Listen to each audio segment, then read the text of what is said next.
Hello दोस्तों, कैसे हो आप सब लोग। I am Faheem, welcome to civil zone academy. तो चलिए दोस्तों, आज का लेक्चर स्टार्ट करते हैं। काफ़ी शानदार रहने वाला है, काफ़ी बेहतर कंटेंट आपको देखने को मिलेगा विद द बैकग्राउंड इन्फॉर्मेशन।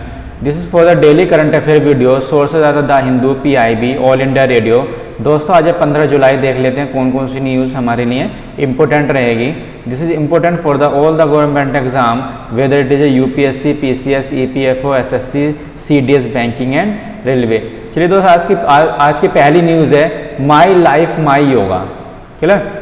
अभी फ़िलहाल में क्या अनाउंस किया है, एक कंटेस्ट हुआ था दोस्तों, ये होता 31 मई 2020 में। Clear, by the prime minister Shri Narendra Modi ji के द्वारा on the occasion of the 6th international day of the yoga. ठीक है, और ज्वाइंट एफर्ट पार्टिसिपेट किया था मिनिस्ट्री ऑफ द आयुष और Indian council for cultural relation. Clear, तो इस तरीके से ध्यान रख लीजिए। बाकी अभी क्या है, फिलहाल में ये 31 में हुआ था। इस अभी फिलहाल में यहाँ पर एक लिस्ट जारी की है जो विनर्स हुए इसमें, जो जिन लोगों ने पार्टिसिपेट किया था। क्लियर, देख लेते हैं कौन कौन है। ये 6 कैटेगरी में बांटा गया था, जिसमें प्रोफेशनल थे, एडल्ट थे जो 18 साल से ऊपर हैं, ठीक है, यूथ थे। तो इस तरीके से 6 कैटेगरी थी। 6 कैटेगरी इस बनी है दोस्तों। ये जैसे प्रोफेशनल है, ठीक है, मेल और फीमेल। क्लियर, तो 2 यहाँ से लिए गए हैं, एडल्ट से 2 यहाँ से मेल एंड फीमेल, और यूथ से मेल एंड फीमेल। तो इस तरीके से 6, ठीक है, 6 कैटेगरी में डिवाइड किया गया है। अब देख लेते हैं कितनी एंट्रीज हुई थी जब ये कंटेस्ट हुआ था। तो 35,141 एंट्रीज इंडिया के थ्रू, ठीक है, इंडियन ने इसमें पार्टिसिपेट किया था। बाकी जो 20,000 एंट्रीज थी वो थी दोस्तों अदर कंट्रीज से। ठीक है, तो इसलिए अदर कंट्रीज ने भी पार्टिसिपेट किया यहाँ पर। बाकी जो विनर्स हैं देख लेते हैं। प्रोफेशनल कैटेगरी में जो है वो है अस्वत हैज, जो मेल मैम, ठीक है, और जो फीमेल्स हैं वो हैं रजनी गहलोत। तो ये दोस्तों ये है प्रोफेशनल कैटेगरी से। ठीक है, बाकी आप देख सकते हैं, अगर हम देखेंगे एडल्ट कैटेगरी से, तो एडल्ट में है राजपाल सिंह आर्या और शैली प्रसाद। क्लियर, और अंडर द 18 में अगर हम यूथ में देखेंगे तो यूथ में प्रणय शर्मा और द नव्या सच। क्लियर, तो इस तरीके से ये इनके नाम है। ये ठीक है, ये विनर है, फर्स्ट पोजीशन उन्हें, ठीक है, इनको मिली है इस कंटेस्ट में। बाकी ये जो दोस्तों कंटेस्ट में इंटर होने के लिए इसमें क्या था, एक 3 मिनट की वीडियो थी। ठीक है, 3 मिनट की वीडियो बनाई थी, किसके लिए, योगा प्रैक्टिस के लिए। ठीक है, जो भी योगा प्रैक्टिस थी 3 मिनट की इसमें वीडियो बनानी थी। और ठीक है, किस तरीके की वीडियो थी, जैसे होता है क्रिया आसन, ठीक है, ये आप देख सकते हैं, योगिक पोस्चर है ये, ठीक है, बंद, ठीक है, मुद्रा क्या होती है। तो इस तरीके से वीडियो बनानी थी और अपलोड करना था यहाँ पर, देखिए फेसबुक पर, ट्विटर पर, इंस्टाग्राम पर। ठीक है, यहाँ पर अपलोड करना था। हैशटैग प्रोग्राम था my life my yoga. Clear, तो इस तरीके से बाकी ये क्लोज हुई थी, ये हुई थी 21 जून, ठीक है, में क्लोज हो गई थी इंटरनेशनल योगा डे के। ठीक है, 21 जून में ये क्लोज हो गया था कंटेस्ट। तो देख लीजिए इसकी, अभी इसके नाम अनाउंस किए हैं जो विनर हैं। क्लियर, अब देख लेते हैं एक न्यूज़ है कि जो भटिंडा में है, पंजाब में, ठीक है, पंजाब की डिस्ट्रिक्ट है भटिंडा। तो यहाँ पे एक बल्क ड्रग पार्क, ठीक है, बनाने की बात कही जा रही है। देखिए अभी जो फाइनेंस मिनिस्टर हैं, ठीक है, पंजाब के, उन्होंने एक रिक्वेस्ट लेटर भेजा है यूनियन मिनिस्टर को। ठीक है, किसके लिए, setting up for the 3 propose. देखिए पहले प्रपोज कर चुके हैं, 3 में से जो एक सेटअप होने वाला है। ठीक है, तो ये लेटर भेजा गया है, ये वहाँ के फाइनेंस मिनिस्टर ऑफ पंजाब हैं, कि किसके लिए, bulk drug park of India. ठीक है, उनमें से 3 में से एक कहाँ पर हो, ठीक है, भटिंडा डिस्ट्रिक्ट ऑफ पंजाब। ठीक है, तो ये देख लेते हैं 3, ये कब लॉन्च हुआ था, देखिए 12 मार्च 2020 को जो यूनियन कैबिनेट ने अप्रूव किया था। ठीक है, स्कीम अप्रूव की थी 12 मार्च 2020। क्लियर, तो इसमें बोला गया था कि 4 जो बनाए जाएंगे मेडिकल डिवाइस पार्क बनाए जाएंगे, और जो 3 बनाए जाएंगे बल्क ड्रग पार्क्स बनाए जाएंगे। ठीक है, तो उसी को देखते हुए तो इन्होंने, जो यहाँ के फाइनेंस मिनिस्टर, ठीक है, उन्होंने लेटर भेजा है कि एक पंजाब में बनाया जाए। ठीक है, कहाँ पर, भटिंडा डिस्ट्रिक्ट पंजाब में।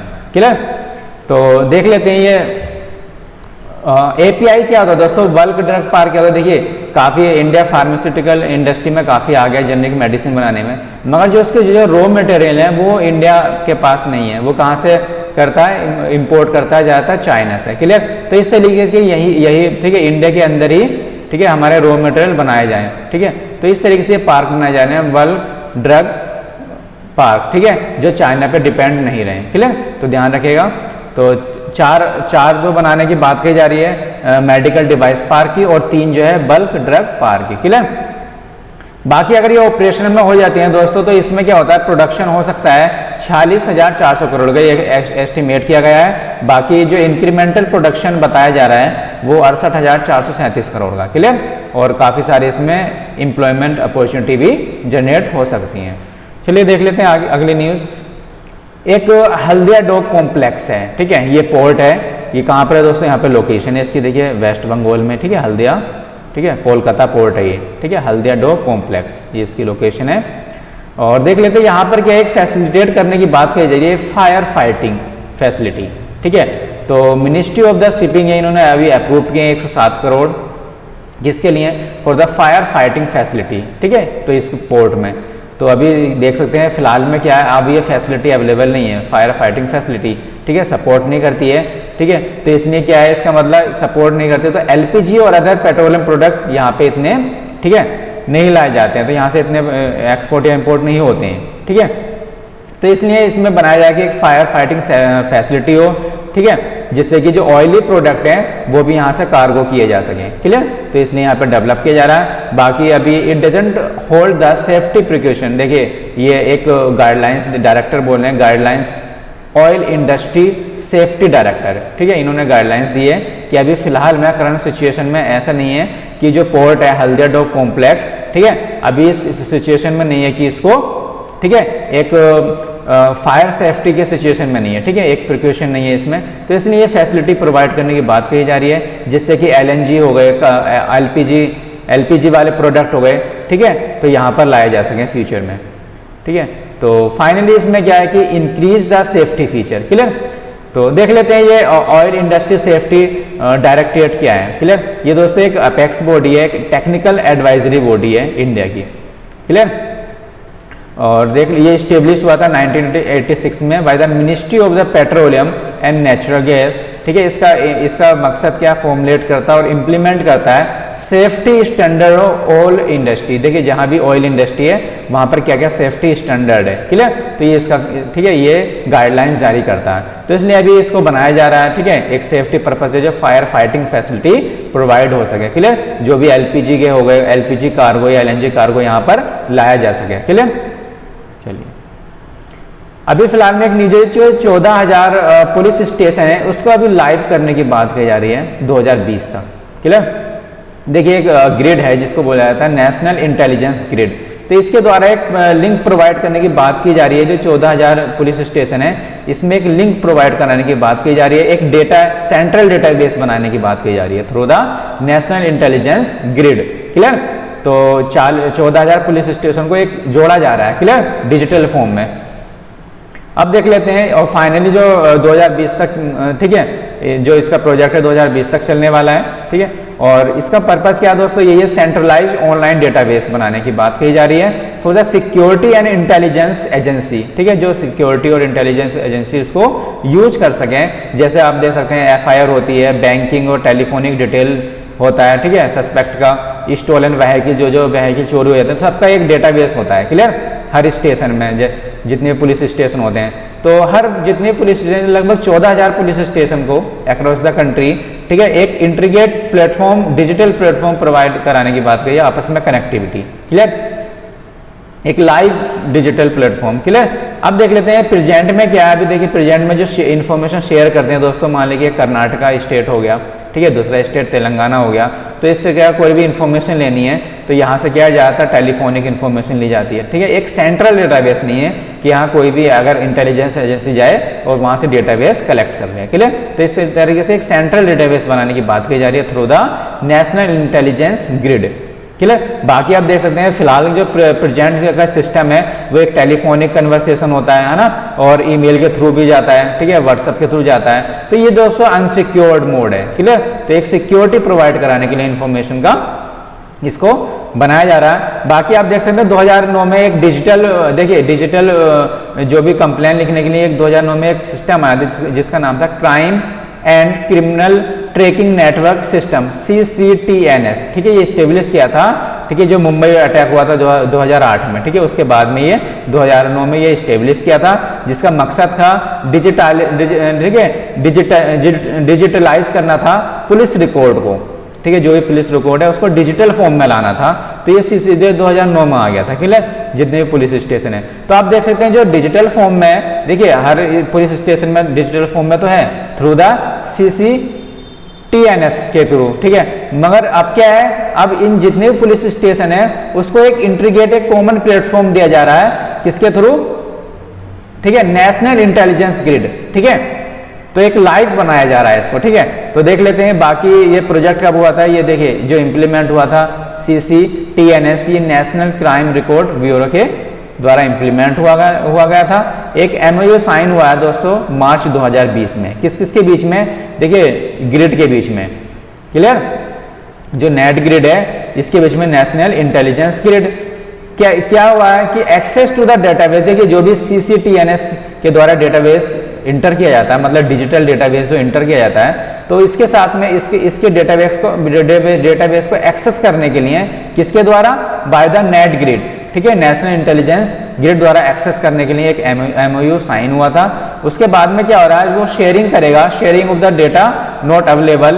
तो जो नेट ग्रिड करेगा दोस्तों, ये प्रोवाइड करेगा sharing of the sensitive data, clear. अब देख लीजिए 14,000 मान लीजिए पुलिस स्टेशन है ना, देख एक बार समझ लेते हैं, 14,000 पुलिस स्टेशन है। देखिए हर पुलिस स्टेशन जितने भी है तो उसमें एक डिजिटल फॉर्म में डेटाबेस है ना, मान लीजिए 1, 2, 3 जितने भी ये पुलिस स्टेशन है इसमें डिजिटल डेटाबेस इंटर किया हुआ है थ्रू द किसके द्वारा, CCTNS, क्लियर, ये देख लीजिए CCTNS के द्वारा किया गया, ये देखिए इसके द्वारा इंटर किया गया, बट अभी इसके बीच में लिंक नहीं है दोस्तों, है ना, देखिए डिजिटल फॉर्म में तो है मगर हर पुलिस स्टेशन जितने पुलिस स्टेशन है इनके बीच में लिंक नहीं है, ठीक है। तो एक लिंक जारी करने के लिए कि जितने भी 14,000 पुलिस स्टेशन है जो भी डिजिटल फॉर्म में है, तो इसको एक लिंक प्रोवाइड किया जाए, ठीक है, और इनका लिंक प्रोवाइड करने के बाद में एक कॉमन डेटा सेंटर बनाया जाए, ठीक है, जहां पर सबकी इंफॉर्मेशन हो, FIR की, जो भी व्हीकल चोरी हुई है, ठीक है, एक कॉमन सेंट्रलाइज्ड डेटाबेस हो, ठीक है। तो ये काम करने वाला नेशनल इंटेलिजेंस ग्रिड, जिससे हमारे इंटेलिजेंस को एक यहाँ से सभी का डेटा मिल जाए, क्लियर। तो देख सकते हैं बाकी जो 2019 से जो नेट ग्रिड है इसको हेड करते हैं इंडियन पुलिस IPS ऑफिसर हैं आशीष गुप्ता जी, क्लियर। चलिए देख लेते हैं बाकी। अभी नाबार्ड ने क्या है, नाबार्ड ये बैंक है, इसने 5,000 करोड़ एलोकेट करने की बात की है, किसके लिए, इसको इंप्रूव करने के लिए, PACS primary agriculture credit society, ठीक है। चलिए अभी देखते हैं क्या है नाबार्ड की, देखिए फुल फॉर्म भी पूछ लेते हैं, काफी इंपॉर्टेंट ऑर्गेनाइजेशन है बैंक है, ठीक है, काफी सारे एग्जाम में इसकी डायरेक्ट फुल फॉर्म भी पूछी गई है, ठीक है, काफी सारे स्टेट PCS में, और कब स्टेब्लिश हुआ देखते हैं। तो इसकी फुल फॉर्म देख लेते हैं, national bank for agriculture and rural development, clear. तो नाबार्ड की ये फुल फॉर्म है, ये रीफाइनेंस स्कीम है, ठीक है, जो भी फाइनेंशियल इंस्टीट्यूशन है तो उसको रीफाइनेंस करने का काम करता है। बाकी अभी फिलहाल में जो लॉन्च किया गया 5,000 करोड़ इसने लॉन्च किया गया, किसके लिए दोस्तों, प्राइमरी एग्रीकल्चर क्रेडिट सोसाइटी के लिए, क्लियर, जो इसको चेंज करने वाली है मल्टी सर्विस सेंटर में, क्लियर। और जो मेन मोटिव जो है इसका दोस्तों वाटर सेट डेवलपमेंट प्रोजेक्ट का है, ठीक है, लगभग 2150, क्लियर, और एरिया कितना 2.3 million hectare water set development, ठीक है, इसका ये प्रोजेक्ट का प्लान है, क्लियर, डेवलपमेंट का। बाकी देख लेते हैं जो ये लॉन्च हुई थी ये, और एक बात है इसको कंप्यूटराइज करने की बात कही जा रही है, ठीक है, PACS को प्राइमरी एग्रीकल्चर क्रेडिट सोसाइटी को कंप्यूटराइज करने की भी बात कही जा रही है। और जो फिलहाल में अभी जो इनिशियल फेज में लगभग 5,000 PAC को अपग्रेड करने की बात की जा रही है, 2022 तक लगभग 1,500 और 15,000 लगभग 2023 तक अपग्रेड करने की बात कही जा रही है PAC को। देख लेते हैं PACS है क्या, प्राइमरी एग्रीकल्चर क्रेडिट सोसाइटी, ये एक बेसिक यूनिट है दोस्तों, किसकी है, स्मॉलेस्ट यूनिट है, कोऑपरेटिव क्रेडिट इंस्टीट्यूशन, ठीक है, कोऑपरेटिव सोसाइटी की ये बहुत बेसिक यूनिट है, सबसे छोटी यूनिट है ये, ठीक है। एक मतलब क्या है, ये एक ग्राउंड लेवल पे ये फाइनेंस करती है, ठीक है, लोगों को लोन देती है, जैसे आप देख सकते हैं ग्रास रूट लेवल पे, जैसे ग्राम पंचायत हो गया, विलेज लेवल पे, तो यहाँ पे क्रेडिट प्रोवाइड कराती है, ठीक है। तो इसलिए इसको अपग्रेड करने की बात कही जा रही है और इसको रीफाइनेंस करने की बात कही जा रही है, क्लियर। अब देख लेते हैं नाबार्ड, काफी इंपॉर्टेंट ऑर्गेनाइजेशन है, ठीक है, बैंक है ये, और काफी एग्जाम में पूछा जाता है, यहाँ से देख लेते हैं, काफी डिटेल में काफी अच्छे फैक्ट आपको देखने को मिलेंगे यहाँ पर, ठीक है। और देख लेते हैं क्या ये नाबार्ड ठीक है, national bank for agriculture and rural development full form है। और ये दोस्तों ये अपेक्स बॉडी है किसके लिए, development financial institution of India, ठीक है, जितनी जो डेवलपमेंट का जो फाइनेंशियल इंस्टीट्यूशन वर्क करते हैं तो इसकी अपेक्स बॉडी है, क्लियर। और बाकी देते हैं क्रेडिट किसको देते हैं दोस्तों, एग्रीकल्चर के फील्ड में, और दूसरा रूरल डेवलपमेंट, ठीक है, तो भी रूरल एरिया का जो डेवलपमेंट करना वहां पे क्रेडिट देती है, और जो एग्रीकल्चर में जो भी डेवलपमेंट करना है, तो इसका नाम ही दोस्तों देख लेते हैं, national bank of agriculture and rural development, ध्यान रखना है ना। तो एग्रीकल्चर के लिए फाइनेंस करती है जो भी प्रोजेक्ट हैं, और जो रूरल डेवलपमेंट के लिए, क्लियर, तो ध्यान रखना। बाकी इसका जो मेन मोटिव क्या, फाइनेंशियल इंक्लूजन पॉलिसी। इंक्लूजन का मतलब क्या होता है, कोई भी सोसाइटी का मेंबर वंचित ना रहे, है ना, नीचे से ऊपर से लेके नीचे ग्राउंड लेवल तक, ठीक है। तो हर किसी को इसको, चाहे पुअर हो, ठीक है, डिसेबिलिटी हो, हर सेक्टर, हर, ठीक है, हर किसी को इसको इंक्लूजन करना है, ठीक है, इंक्लूड करना है, तो इसको बोलते हैं इंक्लूजन पॉलिसी, ठीक है, किसी को वंचित नहीं रहने देना। तो यही इसका पर्पज है नाबार्ड का। तो एक तरीके से ये ग्राउंड लेवल तक काम करती है, ठीक है, ग्राउंड लेवल पर वर्क करती है। बाकी देखते हैं ये एस्टेब्लिश्ड कब हुई थी, देखिए एग्जाम में पूछा जाता है, ये हुई थी 12 जुलाई 1982 को, ध्यान रखना, ठीक है, डायरेक्ट डेट आ जाती है, 12 जुलाई 1982 को एस्टेब्लिश किया था इसको। और रिकमेंडेशन किसने दिया था, ठीक है, बी शिवारमन कमेटी, ठीक है, तो आ जाता है ये एग्जाम में, किसके रिकमेंडेशन के थ्रू नाबार्ड बना था, ठीक है, तो ध्यान रखना वी शिवारमन कमेटी, क्लियर। और 12 जुलाई 1982 को, ठीक है, ये इस्टेब्लिश की थी। बाकी इसका एक्ट जो आया था दोस्तों 1981 में आया था, तो national bank for agriculture and rural development act 1981, clear. तो देखिए ये काफी इंपॉर्टेंट फैक्ट है, ये डायरेक्टली पूछ ले जाते हैं एग्जाम में, ठीक है।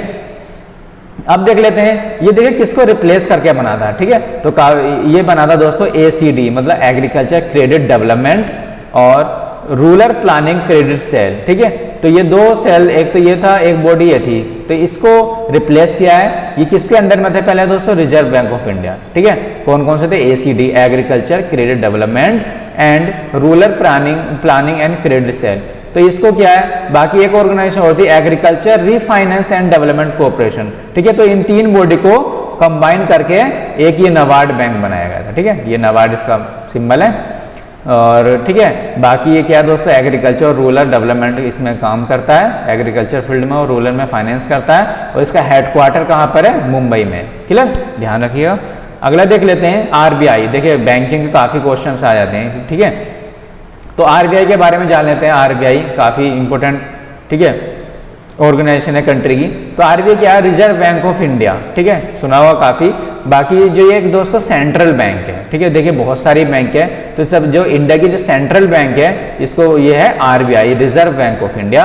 ये कंट्रोल करती है जो भी इशू करना हो या सप्लाई करना हो इंडियन रुपीज, ठीक है, इंडियन रुपीज को इशू करना हुआ, सप्लाई करना हुआ, ये सब काम है। बाकी जो जितनी भी बैंक है दोस्तों इंडिया के अंदर, उसको रेगुलेट भी करता है, क्लियर। तो ध्यान रखिएगा, जो भी इंडियन रुपी है उसको इशू, जो भी है सप्लाई या इशू का जो भी कंट्रोल करता है। बाकी जितनी भी इंडिया के अंदर बैंकें हैं, है ना, तो उसको सभी बैंकों को रेगुलेट करता है ये RBI, clear, entire banking in India. बाकी उसको देखो इसलिए बोला जाता है मिंट स्ट्रीट भी बोला जाता है, ठीक है, ध्यान रखिएगा, मिंट स्ट्रीट। और इसको बैंकर्स ऑफ बैंक भी बोला जाता है, ठीक है, बैंकर्स ऑफ बैंक, क्लियर, क्यों, क्योंकि सेंट्रल बैंक है, सबसे ऊंची बैंक है, क्लियर, तो इसलिए बैंकर्स ऑफ बैंक। अब देख लेते हैं कब सेटअप हुआ था, देखिए 1935 में सेटअप हुआ था, 1 अप्रैल 1935। देखिए डायरेक्ट डेट भी आते हैं कुछ ऐसे, देखो कुछ इंस्टीट्यूशन इतने इंपॉर्टेंट होते हैं, उसकी डायरेक्ट डेट तक पूछ लेते हैं कि कौन से अप्रैल में हुआ था, ठीक है, 1 अप्रैल 1935 में ये सेटअप हुआ था। और कौन से एक्ट के तहत, याद रखिएगा, reserve bank of India act आया था 1934 में आया था, क्लियर। देखिए अभी फिलहाल में 2016 में एक बॉडी बनी है जिसका नाम है मॉनेटरी पॉलिसी कमेटी, ये कमेटी बनी है, ठीक है। तो याद आता है कि मॉनेटरी पॉलिसी कमेटी कब बनी है, कब इस्टेब्लिश हुई थी, 2016 में हुई थी। तो दोस्तों इससे पहले जब ये बॉडी नहीं बनी थी, तो इससे पहले इसका RBI का काम एक और था, RBI का काम था मॉनेटरी पॉलिसी को हैंडल करना, मॉनेटरी पॉलिसी। देखिए मॉनेटरी पॉलिसी क्या होती है, इंटरेस्ट रेट, ठीक है, इंटरेस्ट रेट, ब्याज का क्या रेट है, तो वो भी पहले RBI ही हैंडल करता था, रेगुलेट करता था। मगर 2016 में एक बॉडी बन गई मॉनेटरी पॉलिसी कमेटी। अभी जो है जो भी इंटरेस्ट रेट है ये कमेटी हैंडल करती है, ध्यान रखिएगा, ठीक है। तो 2016 से पहले इसका ये काम भी था RBI का कि जो मॉनेटरी पॉलिसी थी उसको भी हैंडल करता था RBI, क्लियर। तो मॉनेटरी पॉलिसी कमेटी देखिए पूछ लेता है 2016 में आई थी, क्लियर, ध्यान रखिएगा। और अब देखिए आरबीआई जो है, देखिए ये भी क्वेश्चन पूछा जाता है कि कब नेशनलाइज्ड हुई थी। ठीक है, तो देखिए 1935 में तो सेटअप हो गई थी, मगर जो नेशनलाइज्ड हुई थी दोस्तों ये 1949 में हुई थी। देखिए एग्जाम में आ जाता है 1 जनवरी 1949, तो उस ये तब ये हुई थी, आपको नेशनलाइज्ड हुई थी। देखिए 1949 में क्यों हुई थी, देखिए इंडिया पाकिस्तान का बंटवारा हुआ था 1947 में। ठीक है, उसके बाद में जून 1948 तक जो आरबीआई थी दोस्तों, ये जो था, ये जो पाकिस्तान की बैंक थी उसको भी हैंडल करता था। ठीक है, क्योंकि पाकिस्तान की सेंट्रल बैंक नहीं बनी थी, तो जून 1948 से पहले तक, क्योंकि जून 1948 में पाकिस्तान की एक सेंट्रल बैंक बन गई थी। ठीक है, उसके बाद में फिर वो उसकी बैंक, पाकिस्तान की जो भी बैंक थी वो हैंडल करता। इसके बाद में जो है, ठीक है, तो ध्यान रखिए, तो इसके जब 48 इसके बाद में नेशनलाइज हुआ था, इसलिए इसको टाइम लगा था 1 जनवरी 1949। क्लियर, तो ध्यान रखें इसको। बाकी इसके कितने मेंबर हैं, 21 मेंबर होते हैं। ठीक है, 21 मेंबर होते हैं, जिसमें से एक गवर्नर हो गए, 4 डिप्टी गवर्नर होते हैं, और जो 2 मेंबर लिए जाते हैं दोस्तों फाइनेंस मिनिस्ट्री से लिए जाते हैं। क्लियर, जैसे इकोनॉमिक अफेयर्स सेक्रेटरी हो गए, फाइनेंशियल सर्विस सेक्रेटरी हो गए। 10 मेंबर जो लिए जाते हैं दोस्तों, ये नॉमिनेटेड किए जाते हैं। ठीक है, ये नॉमिनेटेड डायरेक्टर होते हैं, और बाकी जो 4 डायरेक्टर होते हैं वो आपके हेडक्वार्टर से ले जाते हैं, जैसे बॉम्बे में, कलकत्ता में, और मद्रास में, और न्यू दिल्ली में। क्लियर, तो इस तरीके से इसके कितने 21 मेंबर होते हैं, याद रखिएगा। बाकी देख लेते हैं कि आरबीआई जो कॉन्सेप्चुअलाइज्ड हुआ था, ठीक है, कब कॉन्सेप्ट में आया था, किसने दिया था, पूछ लेता। जो कॉन्सेप्ट दिया था ये दोस्तों बी.आर. अम्बेडकर जी ने दिया था। अपने बुक टाइटल में क्या था, द प्रॉब्लम ऑफ रूपी, its origin and it's solution. Clear, तो यहाँ पे इन्होंने कॉन्सेप्ट दिया था इसका, जो प्रेजेंट किया था हिल्टन यंग कमीशन।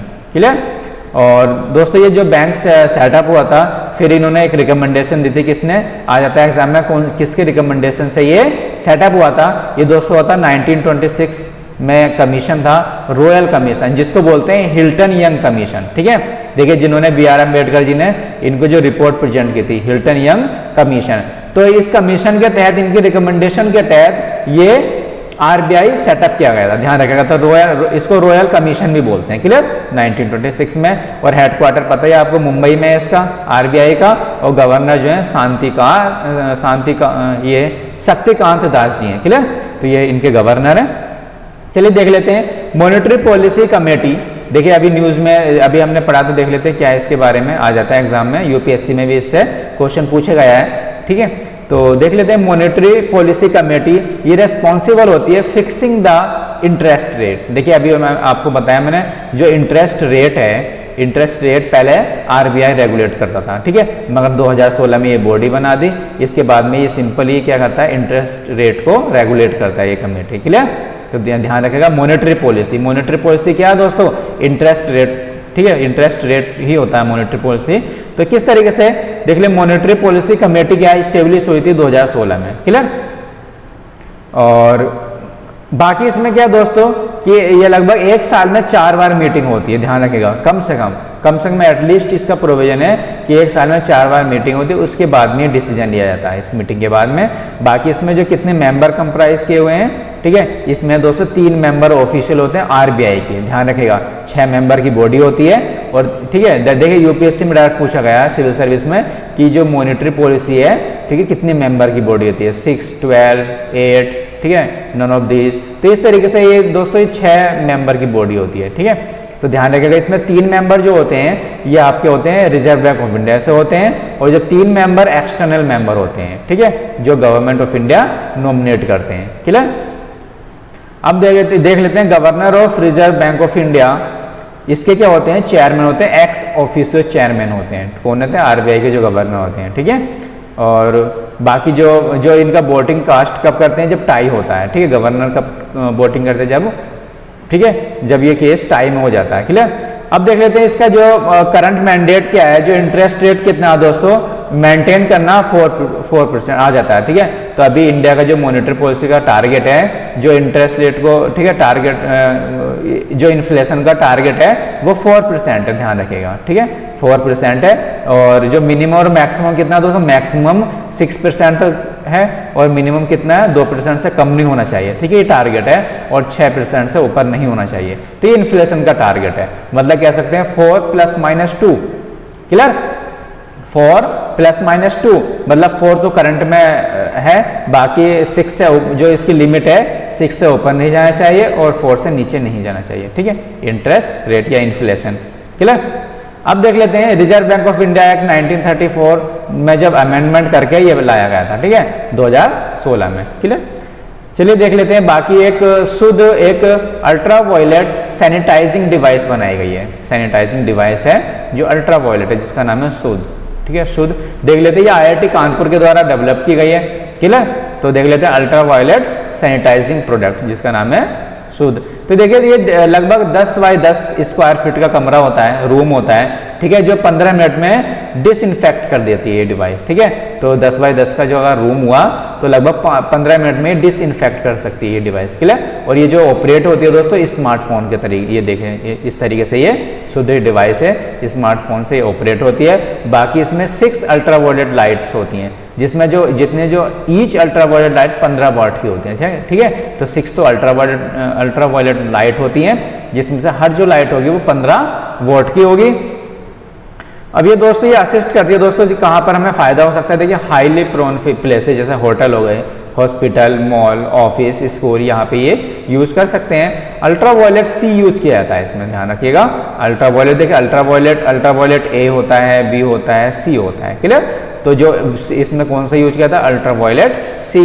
आपने देखा होगा सुना होगा, ठीक है, ओजोन लेयर होती है, यहाँ से जैसे सूरज की रेस से बहुत ज़्यादा हार्म वाली किरणें निकलती हैं, तो जो भी ओजोन लेयर होती है इसको हार्मफुल रेस को रोक लेती हैं, क्लियर, अल्ट्रा वायलेट रेस को रोक लेती हैं। तो इस तरीके से एटमॉस्फेयर में देखिए अल्ट्रा वायलेट C तो यूज़ कर रहे हैं, मगर ये एटमॉस्फेयर वाला नहीं है, क्योंकि एटमॉस्फेयर यहाँ पे जो आप कह सकते हैं ओजोन लेयर इसको रोक लेती है। अल्ट्रा वायलेट C ये जो है अर्थ सरफेस पे नहीं पहुँच पाता, मगर जो यूज़ कर रहे हैं दोस्तों ये मैन मेड वाला यूज़ करें, ध्यान रखेगा, ऐसे नहीं है ना, क्योंकि अल्ट्रा वायलेट C तो अर्थ सरफेस पे पहुँच ही नहीं पाता, काफ़ी हार्मफुल है, ठीक है। तो ये मैन मेड बनाया गया अल्ट्रा वायलेट C जो काफ़ी, ठीक है, अब आपको पता ही है कि अल्ट्रा वायलेट C क्या है, अर्थ तक सरफेस तक नहीं पहुंच पाता, क्लियर। तो इसलिए मैन मेड बनाया गया। बाकी बहुत ही डेंजरस होता है ये ह्यूमन बीइंग के लिए, स्पेशली द स्किन और आईज, ठीक है, स्किन कैंसर हो जाता है इससे।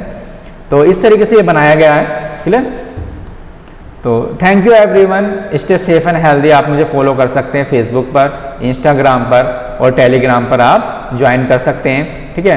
Please like, share and subscribe, ये बटन है, आप यहाँ से सब्सक्राइब कर सकते हैं और बेल आइकन के लिए, ठीक है, बेल आइकन को प्रेस कर सकते हैं जिससे आपको नोटिफिकेशन मिल जाए।